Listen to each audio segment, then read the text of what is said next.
programmer. All right, everybody please give a hand for Vicente.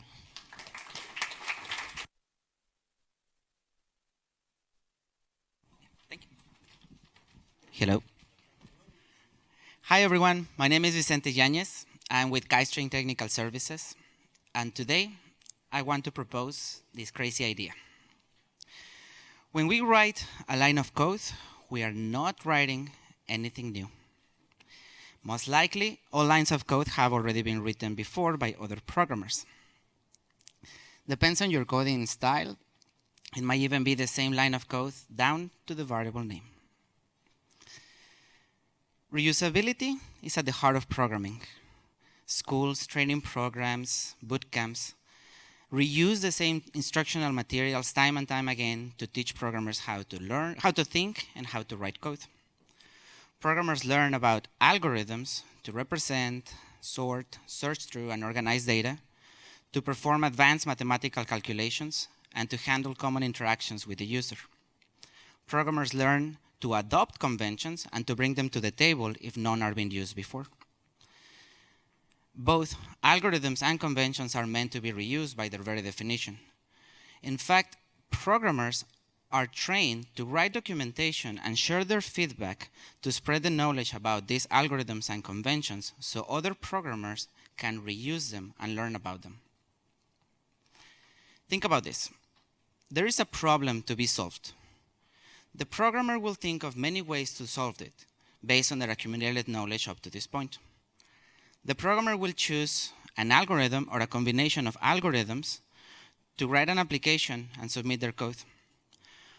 Other programmer will review it and may suggest a different way to solve this problem. The suggestion most likely is based on another algorithm that was written before that the reviewer have found useful when solving this type of problems. At this point, the programmer will learn a new way to solve the problem, but the way itself is not new. I want to take this one step further and make the following scandalous assertions. In any given programming language, the number of possible unique lines of code is limited. The longer the programming language has been around, the more chances are that all of those lines have already been written. In this sense, building applications is the same as reordering those lines of code in different ways to achieve different results. And it follows that the number of those combinations is also limited and that it might also be written all before. And you can tell me, but I can think of many ways to achieve the same results. And I want to explore that in a very simplistic way. We have a for loop that goes from 0 to 10, not inclusive, in increments of 1. And we can write this for loop in many ways. At face value, it's only doing 10 iterations. We can write it from 1 to 10 inclusive. We can write it from 10 to 0 exclusive in decrements of 1. We can write it from 10 to 20, and so on and so on. I would argue a couple of things. The first one is that changing these numeric symbols is not really changing the lines of code. It doesn't affect what the computer will end up running once the code executes. The second thing is that when presented with many choices to solve a problem, the programmer will tend to choose the one that adapts the best to the constraints of the problem and to the requirements of the application that is being built. So let's talk about that. Part of the training of a programmer includes, or should include, the knowledge and skills to handle resources efficiently. Memory, number of instructions, transmission of data, access to storage, just to name a few. With these constraints in mind, as the programmer acquires more experience, they will tend to write lines of code in such a way that efficiency of resources gets maximized. So from our limited number of lines of code, the ones that we end up using are those that are more efficient, creating a smaller subset. In order to do this transition and choose these lines of code, programmers have written methodologies that tell us how to write code, some with more or less success than others. We have conventions on how to write code in a file, how to arrange files in a directory to make projects, how to organize and distribute these projects to make them reusable.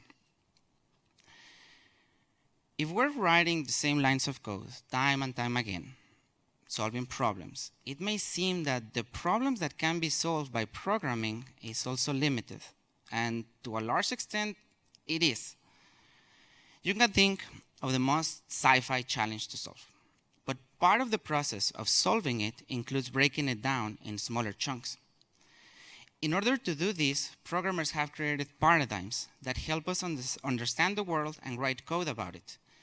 Within these paradigms, programmers have identified patterns of the most common situations and have documented the ways in which they can be addressed. So tackling a big problem, it's the same as breaking it down in smaller known problems for which we have solutions we can reuse. If we take a step back from programming languages and lines of code, and we think of industries and applications and systems at that level, we will find that there are also patterns that have been identified and documented there. On one hand, we have patterns to help us with the most common integration needs between two independent, unique, separate systems. On the other hand, we have patterns to help us build new applications that are able to perform successfully in this industry of large-scale connectivity. Reusability is at the heart of programming, so much that we also have found all of the ways in which we should not write applications to avoid the common pitfalls and problems in production on a Friday afternoon. Software industry finds its place in every other industry nowadays. And with this, the demands of our application have changed drastically. That efficiency that we were talking before now has to go hand in hand with a bunch of other aspects. Our applications have to be secure, flexible, resilient, responsible, scalable, etc., etc., etc. In order to address this, programmers create frameworks and libraries to share their code and pieces of the application with other programmers so they can reuse them and integrate them into their applications to make larger, more complex solutions. Some of these frameworks are so widely used that have become specifications on their own. Some of them have even gone beyond the boundaries of a single programming language and found their place and implementation in other languages and other technologies.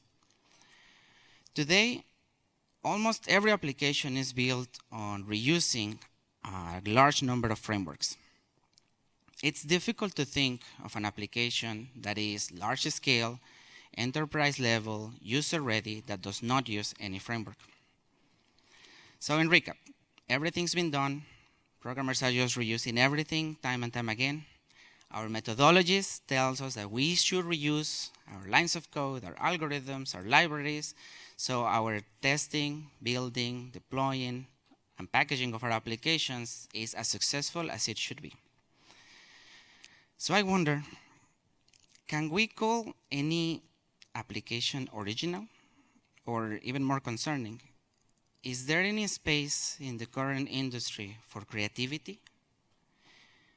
Yes, I think there is. We programmers have the unique spark of ingenuity to create solutions and change the world. Reusability is at the heart of programming. In fact, programmers are expected to be able to reuse a large set of tools today. The profile of a software developer today is deeply rooted on their ability to know frameworks and any piece of reusable code that comes their way, to develop a deep understanding of them. It is through this deep understanding that a programmer can see in an idea the space to provide a solution. Through this deep understanding, programmers are able to see every available resource and reuse them in new, meaningful ways to create new original technology. We have patterns that tell us what to do, but the patterns themselves are not enough to build an application.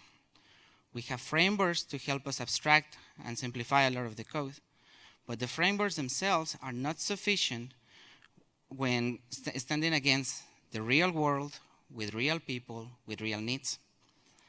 Even the larger frameworks, the ones that seem to have everything out of the box, are insufficient when faced with the true demands of reality. Only through this deep understanding of technology our code, our frameworks, our libraries becomes the tools that they are meant to be at the hands of a programmer. We reuse lines of code because it's efficient. We can trust in the repeatability. No ambiguity means no surprises when we execute the code for the 10,000th time. We reuse we reuse design and architecture patterns because they help us to know what to do and what not to do when we're building more robust applications. We reuse frameworks because that's the best way for us to learn from the collective mind of tens, hundreds, thousands of other developers that come before us and their experiences that have been tried and tested time and time again. Reusability is at the heart of programming. And reusability is the best way to improve applications, frameworks, and to pave a better way for the developers that come after us. Just as the painter relies on her brushes, their palette, and their trusted methodologies to channel their vision onto the canvas, or the musician relies on scales, modes, to convey narrative and emotion through a piece of music, the programmer relies on their code, their libraries, and frameworks to create new original solutions and improve people's lives. Thank you, and happy coding.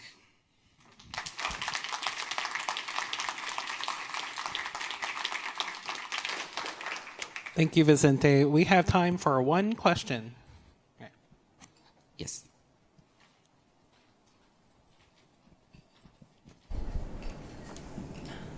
What challenges are you seeing in the industry now with more applications or platforms that are now building low-code, no-code solutions in the development community? I think it ties perfect with the previous topic that we were discussing. A friend of mine, we were talking about these no-code solutions, and the way they build solutions is precisely by reusing a lot of building blocks, right? We have been able to abstract applications to a point in which we can connect these little pieces to create new generic stuff. That has always been the purpose of computation, to create general machines. That was Turing's purpose, create a general computation machine. We continue doing that. The problem is that under the hood, all of these applications still require someone that is able to go and make changes. So while you have a new camp of new developers and creators using no-code solutions, you still have a big space of the people that are able to make changes to those applications themselves. Norfred and I were talking about the ability of generative AI to build a whole application on its own with agents or any other shape. And I was arguing that it doesn't matter if the code is not perfect or efficient, because in the end, if it fails, you're going to ask the generative AI to fix it. But I still think that in order to make a successful, meaningful application, you still need the human touch, because so far, and I might be proven wrong next year or next week, these applications are very generic. They are not adequate enough to understand all of the nuance of human need, society, especially in the United States, which is very nuanced in all sorts of areas.